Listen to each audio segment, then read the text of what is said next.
Druholigoví futsalisti novozámodského Tupperware Sventex týmu úspešne valcujú svojich súperov. Po štvrtom kole sú s 12 bodmi na prvom mieste. V sobotu 27. októbra odohrali svoj ďalší zápas proti družstvu ZB Nitra. Svojho súpera načali už v 8. sekunde z prvého protiútoku strelov Andrašíka. Do 7. minúty si z chuti zastrelali ešte aj Medeši, Bukovič a Suchan a trénerovi hosti nezostávalo za stavu 4-0 v 7. minúte nič iné, iba si vypýtať oddychový čas.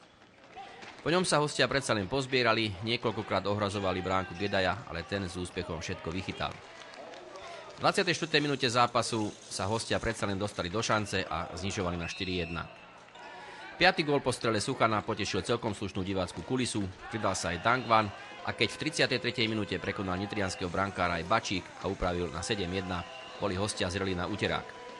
Po tomto góle vystriedal výborného Gedaja v domácej bráne Blaškovič. Hostia ešte znižovali v závere na 7-2, ale odpoveďou na tento gól bola strela Suchana, ktorý upravoval na záverečných 8-2.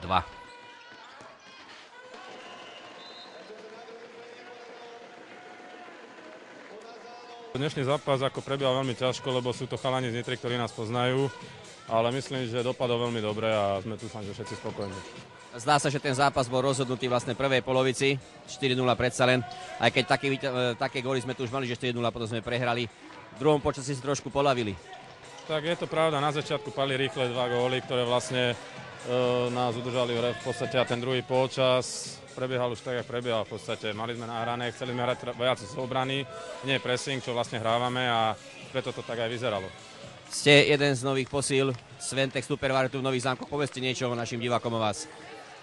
Tak, som z Nitry vlastne, hrával som tam Sálovku za Inkár, za Kobru, už ale asi 8 rokov ju hrávam, takže odtiaľ to ma chalani zavolali, že či by som nedošiel pomôcť, pretože chcú postúpiť do tej prvej ligy, tak som povedal, že áno, že môžem. Máte za sebou skoro všetkých súperov, ktorých máme. Ako ich hodnotíte? Myslíte si, že máme na to, aby sme postúpili do tej prvej ligy? Ja myslím, že máme na to. Máme na to káder, chalani sú veľmi dobrí a myslím, že postúpime.